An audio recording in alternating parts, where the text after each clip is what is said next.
السلام عليكم ورحمة الله تعالى وبركاته. برشلونة فاميلي ميل walba aad joogtaan waxaad ku soo dhawaataan muuqaal cusub oo aanu kaga hadli doono xaaladda guud ee suuqa kala iibsiga gaar ahaan tan kooxda Barcelona.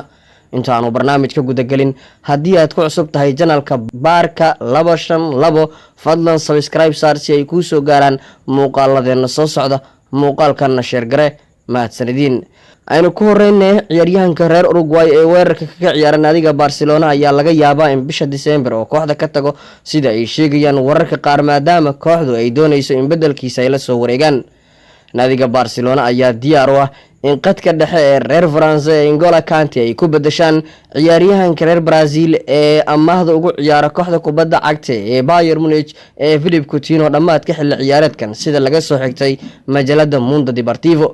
Barcelona waxay sidoo kale doonaysaa inay Manchester City ka soo qaataan dambeedka bidig ee reer Portugal ee João Cancelo si ay u siiyaan ninka reer Portugal isla Nelson Semedo heshiis kala bedelasho ah. ayayna doonaysaa kooxda Barcelona inay isku dhaafsadaan garablaha midig ee João Cancelo kaasoo loo arko Dani Alves ka cusub ee bedeli kara garabka midig ee kooxda Barcelona oo tan iyo markii Dani Alves ay iska iibiyeen ama uu ka tagay ay si macmal hadda u ciyaarsiiyaan ciyaaryahanka Sergio Roberto oo lagu diray Nelson Semedo. weeraryahanka reer France ee Kingsley Coman ayaa qayb ka noqday liiska xidigaha ay kooxda kubadda cagta ee Barcelona doonayso inay xagaagan la soo wareegaan. kooxda Barcelona ayaa sidoo kale xidigaha ay qorsheynayso inay la soo wareegto ee mushaaraadka qaaliga ah ay siisan ay doonayso waxaa ka mid ah xidiga reer Argentina ee Lautaro Martinez. diyaarna waxay u leeyihiin mushaar gaalaya 9 milyan si ay xidigan u keenaan gigada Camp Nou xagaaga dambe.